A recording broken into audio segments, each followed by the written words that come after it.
मैं अर्जुन तुलवाल अपने YouTube channel में आपका हार्दिक स्वागत करता हूं। कैसे हैं आप सब? खैर, जो भी है अच्छे होंगे, बढ़िया होंगे। तो आज हम बात करते हैं हिंदी व्याकरण का महत्वपूर्ण बिंदु, जिसका नाम है काव्य दोष। कक्षा 12 हिंदी साहित्य की बात करें तो वहां पर काव्य दोष के बारे में बताया गया है। काव्य दोष से संबंधित प्रश्न आता है एग्जाम में। और बात करें प्रतियोगी परीक्षाओं की दृष्टि से, तो प्रतियोगी परीक्षाओं में भी काव्य दोष का उदाहरण देकर उसमें से दोष का नाम पूछ लिया जाता है, या फिर 4 उदाहरण देके पूछ लेते हैं कि इनमें से कौन सा दोष है। तो आज इस विषय में हम अच्छे से ज्ञान अर्जन करेंगे और बात करूंगा मैं काव्य दोष की। तो उससे पहले मैं आपको बता दूं कि वीडियो को ध्यानपूर्वक देखें, ताकि आज के बाद आपको काव्य दोष में किसी भी तरह की कोई परेशानी नहीं आए। शुरुआत करते हैं हम। काव्य दोष किसे कहते हैं? हिंदी साहित्य में काव्य दोष की अगर बात करें तो आपने देखा होगा कि अगर हम आसान भाषा में समझने की बात करें कि हम अगर मान लो कि एक अच्छा भोजन ग्रहण करते हैं।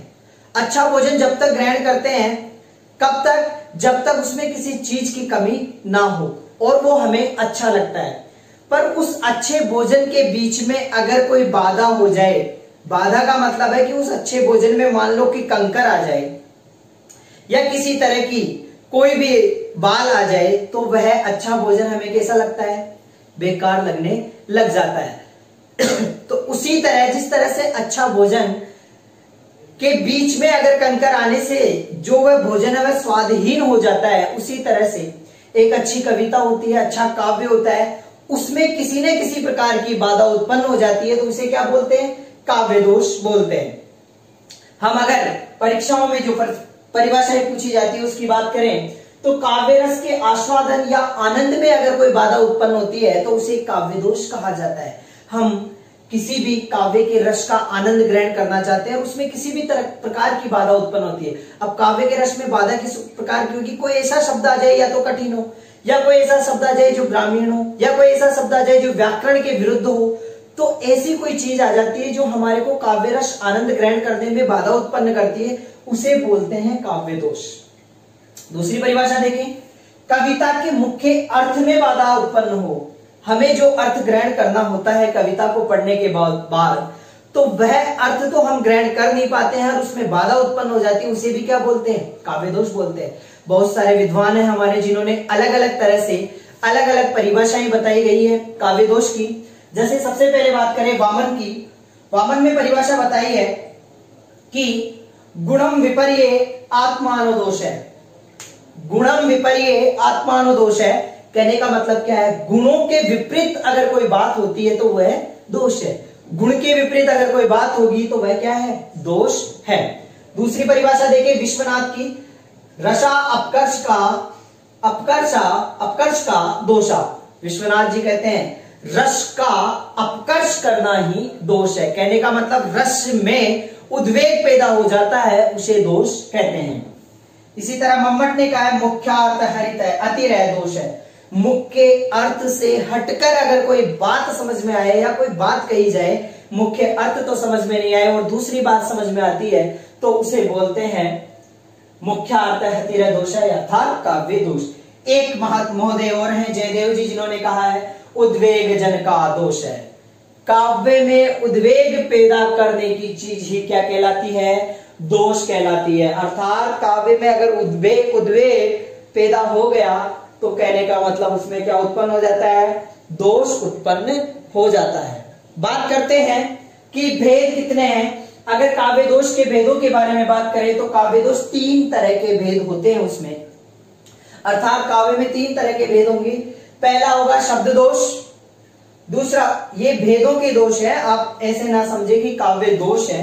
काव्य दोष कहने का मतलब जो दोष होते हैं उनमें किस तरह के दोष होते हैं? 3 तरह के दोष होंगे। एक तो होगा शब्द दोष, एक होगा अर्थ दोष, एक होगा रस दोष।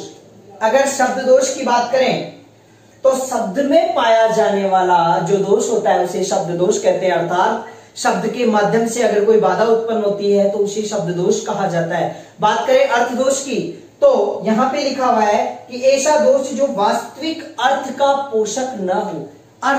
अगर हम अर्थ ग्रहण करते हैं हमें वो वास्तविक अर्थ ग्रहण नहीं कर पाते हैं जो वाक्य कह रहा है, और उसके अलावा अनर्थक जो क्या नाम से अर्थ है अगर वो ग्रहण करते हैं तो उसे बोलते हैं अर्थ दोष। कहने का मतलब वाक्य के जो अर्थ से हटकर दूसरे दोष की बात करी जाती है उसे बोला जाता है अर्थ दोष। बात करें रस दोष की, तो रस के परिपाक में उत्पन्न जो बाधा होती है उसे रस दोष कहते हैं।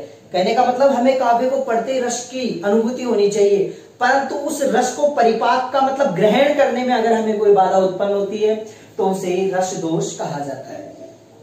तो लगभग हमारे काव्य दोषों की बात करें तो लगभग 13 या 14 तरह के काव्य दोष है, उसके बारे में हम चर्चा करते हैं। आज इस वीडियो में मैं 5 दोष बताऊंगा आपको, 5 दोष आज पढ़ाने हैं। इसके बाद जो अगला वीडियो आएगा उसमें बाकी के जो भी दोष होंगे वो उसमें अध्ययन करेंगे। तो आपसे पहला निवेदन तो यह है कि दोष पढ़ने से पूर्व मैं आपको बता दूं, इस वीडियो को देखने के बाद काव्य दोष का भाग 2 अवश्य देखें ताकि आपको अवश्य समझ में आ जाए। अगर आप भाग 1 समझ लेते हो तो बाकी के जो काव्य दोष हैं वह अधूरे रह जाते हैं, और अगर भाग 2 डायरेक्ट देखते हो और पहला नहीं देखते हो तो इसकी जो रूपरेखा है, इसका आधार है, वह आपको समझ में नहीं आएगा, जिससे आप काव्य दोष में हमेशा अटकते रहेंगे। तो मैं 100% आपकी गारंटी लेता हूं कि अगर आप ये दोनों वीडियो देख लोगे, भाग 1 ये है, इसके बाद दूसरा आएगा, तो आपको किसी भी तरह की काव्य दोष से संबंधित कोई समस्या नहीं होगी। शुरुआत करते हैं हम। सबसे पहले देखते हैं कि आज हमने 5 तरह के कौन कौन से दोष लिए हैं। एक तो होता है श्रुति कटुत्व दोष, एक होता है च्युत संस्कृति दोष, एक होता है ग्राम्यत्व दोष, एक है अक्रमत्व दोष, और दूसरी बात करें दुष्क्रमत्व दोष। शुरुआत करते हैं हम श्रुति कटुत्व दोष। देखो श्रुति कटुत्व, श्रुति का मतलब होता है सुनना, या श्रुति का मतलब होता है कान। कटुत्व का मतलब होता है कड़वा। कानों को सुनने में अगर कोई कड़वाहट लगती है तो उसे बोलते हैं श्रुति कटुत्व। कहने का मतलब है सुनने में कटु लगने वाले कठोर वर्ण वाले शब्दों का प्रयोग करना। कहने का मतलब क्या है, कुछ वाक्य में कुछ ऐसे शब्द होते हैं जो हमें सुनने में बड़े कठोर लगते हैं, उसकी जो भाषा है वह बड़ी कठोर होती है।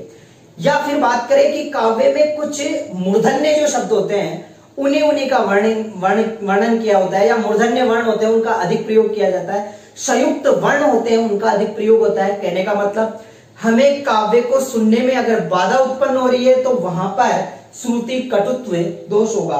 परिभाषा की बात करें तो सुनने में कटु लगने वाले कठोर वर्ण वाले शब्दों का प्रयोग करना ही क्या कहलाता है, श्रुति कटुत्व दोष कहलाता है।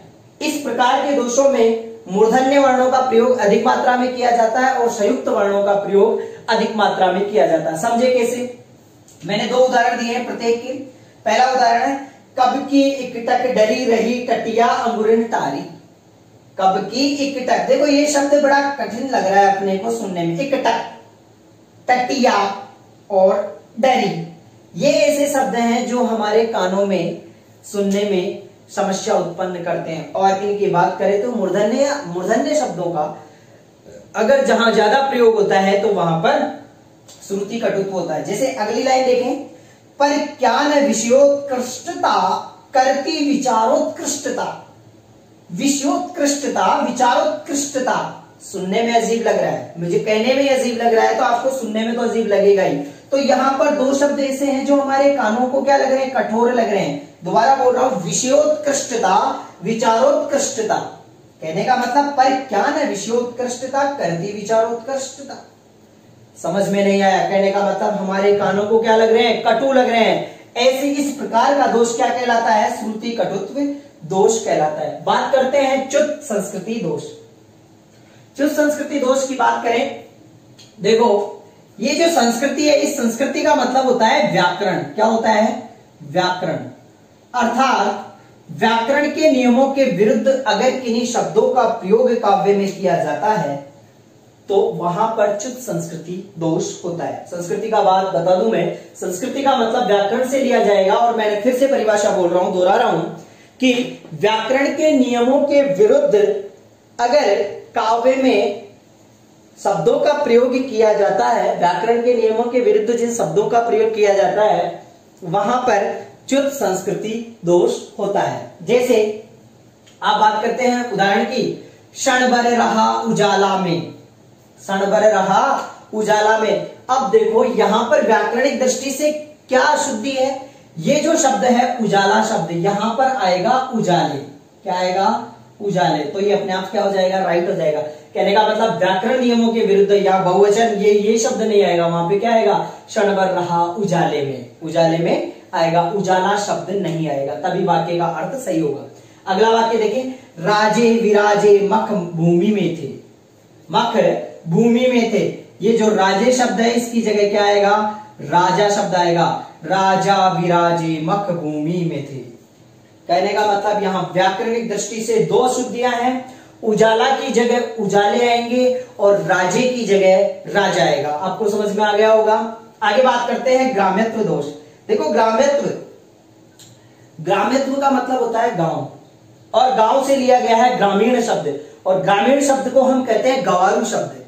अगर व्याकरणिक दृष्टि से काव्य में अगर जहां ग्रामीण शब्दों का प्रयोग किया जाता है वहां होता है ग्राम्यत्व दोष। क्या होता है, ग्राम्यत्व दोष, अर्थात काव्य में गंवारू शब्दों का प्रयोग करना ही ग्राम्यत्व दोष कहलाता है। जैसे बात करते हैं, मचक मचक मत चलो, मचक मचक के मत चलो। कहने का मतलब ये मचक मचक शब्द समझ में आया होगा, आपने भी काफी बार बोला होगा। पर ये जो मचक शब्द है ये एक गंवारू शब्द है, ग्रामीण शब्द है, ठीक है, ये क्या है, ग्रामीण शब्द है। बात करें मूंड पे मुकुट धरे सोहत है गोपाल, मूंड पे आप खुद सोचे कि यहां पर कौन सा शब्द ऐसा है जो आपको ग्राम्यत्व लग रहा है या ग्राम्यत्व दोष का प्रतीक हो रहा है। तो समझ में आया होगा आपके, यहां पर जो मूड शब्द है वहां पर ग्राम्यत्व दोष हो रहा है। ये जो मूड शब्द है यहां पर ग्राम्यत्व दोष है, ठीक है। बात करते हैं अक्रमत्व दोष। ए का मतलब नहीं, क्रम का मतलब क्रम। अगर काव्य में क्रम नहीं है, अर्थात जिस शब्द को जिस क्रम में होना चाहिए उस क्रम में न होकर दूसरी जगह उसका क्रम निर्धारित कर दिया जाता है, तो वहां पर आपने देखा होगा कि अक्रमत्व दोष होता है। अर्थात जहां वाक्य में शब्द का क्रम अनुचित स्थान पे रखा हुआ होता है उसे अक्रमत्व दोष कहा जाता है, ठीक है। अनुचित स्थान पे कैसे रखेंगे, देखें, अमानुषी भूमि अबानरी करो, इसका अर्थ तो क्या होगा, बिना मनुष्य की भूमि को बिना वानरों के रहित करो, ऐसा नहीं होगा। ऐसा इसलिए नहीं होगा कि जो ये अमानुषी शब्द है ना ये यहां आएगा और ये भूमि शब्द है ये पहले आएगा। अगर ऐसा हो जाएगा तो फिर क्या होगा, भूमि अमानुषी अबानरी करो, इस भूमि को मानव रहित और वानर रहित करो। जबकि अर्थ क्या हो रहा है, अभी अगर लिखा हुआ है कि मानव रहित भूमि को वानर रहित करो, ऐसा नहीं होगा। भूमि को मनुष्य रहित और वानर रहित दोनों तरह से करना है, ठीक है। आगे देखो, घंटों लेके जननी हरि को गोद में बैठती थी, घंटों लेके जननी हरि को गोद में बैठती थी। यहां पर जो शब्द है जननी हरि, इसमें हरि पहले आएगा और जननी बाद आएगा, ताकि क्या होगा, हरि जननी। कहने का मतलब भगवान की जो माता है यशोदा, उसको राधा अपनी गोद में लेकर घंटों बैठी रहती है, इसका मतलब ये होगा, ठीक है। तब ही ये राइट होगा। अर्थात ये जननी शब्द है, ये हरि के बाद आएगा या हरि शब्द जननी से पहले आएगा। तो आपको ये चार तरह के दोष समझ में आ गए होंगे। आगे हम बात करेंगे दुष्क्रमत्व दोष। दुष्क्रमत्व दोष में क्या होता है, जब क्रम शास्त्र या लोक दृष्टि से दूषित हो, जब वाक्य का जो क्रम होता है वह शास्त्र या लोक दृष्टि से दूषित हो, मतलब गलत प्रभाव डालता हो, लोगों की दृष्टि से या शास्त्र की दृष्टि से अगर देखें तो वह गलत प्रभाव डालता है, तो उसे क्या बोलते हैं, दुष्क्रमत्व दोष कहते हैं। जैसे उदाहरण देखें, राजन देहु तुरंग मोही अथवा देहु मतंग। राजन देहु, हे राजा, देहु मतलब देव, तुरंग, तुरंग का मतलब क्या होता है, तुरंग का मतलब है घोड़ा, मोही मतलब मुझे, अथवा या देहु देव, मतंग मतलब हाथी। हे राजा, या तो मुझे आप घोड़ा दे दो और घोड़ा नहीं दे सकते हो तो क्या दे दो, हाथी दे दो। जबकि पहले क्या मांगना चाहिए था, पहले हाथी मांगना चाहिए था, क्योंकि हाथी बड़ी चीज है, हाथी बहुमूल्य चीज है और घोड़ा कम मूल्य वाला है, तो पहले बहुमूल्य चीज को मांगना पड़ता है। तो इसको कहना चाहिए कि राजन देहु मतंग मोही अथवा देहु तुरंग। तो इस मतंग के स्थान पर तो क्या आएगा, तुरंग, और तुरंग के स्थान पर मतंग। फिर क्या हो जाएगा, अर्थ सही हो जाएगा। फिर राजन को वही क्या याचना करेगा कि राजा या तो मुझे हाथी दे दो, और हाथी नहीं दे सकते हो तो घोड़ा दे दो, छोटी चीज दे दो। इसी तरह का एक और उदाहरण है, सेम वैसे का वैसा, नृप मोको है दीजिए अथवा मत दीजिए। कहने का मतलब क्या है, राजा मुझे या तो क्या दीजिए, घोड़ा दीजिए, अथवा क्या दीजिए, मुझे मत गजेंद्र। गजेंद्र का मतलब क्या होता है, हाथी। तो वही बात हो गई कि हाथी पहले मांगना है, घोड़ा बाद में मांगना है। ये दुष्क्रमत्व है, सॉरी दुष्क्रमत्व दोष है, क्योंकि शास्त्र के विहीन बात की जाती है। शास्त्र में ये बात होती है कि कोई भी बहुमूल्य चीज पहले मांगी जाती है, फिर उसके बाद अगर वो नहीं दी जाती है तो उससे कम मूल्य की चीज मांगी जाती है। परंतु यहां पर पहले कम मूल्य की चीज, कहने का मतलब या तो मुझे घोड़ा दे दीजिए, घोड़ा नहीं देते हो तो मुझे क्या दे दीजिए, हाथी दे दीजिए, ऐसी बात नहीं होगी, कदापि नहीं होगी। तो आज हमने काव्य दोष का सामान्य परिचय देखा, इसके प्रकार देखे और 5 अपन ने दोष देखे। इसके बाद जो आने वाला वीडियो होगा उसमें बाकी के बचे हुए दोषों पर हम चर्चा करेंगे। तब तक के लिए आप इस वीडियो को ध्यानपूर्वक देखिए, समझे, कोशिश करें कि आज के बाद आपको कभी दोष से संबंधित कोई समस्या ना हो। तब तक के लिए धन्यवाद।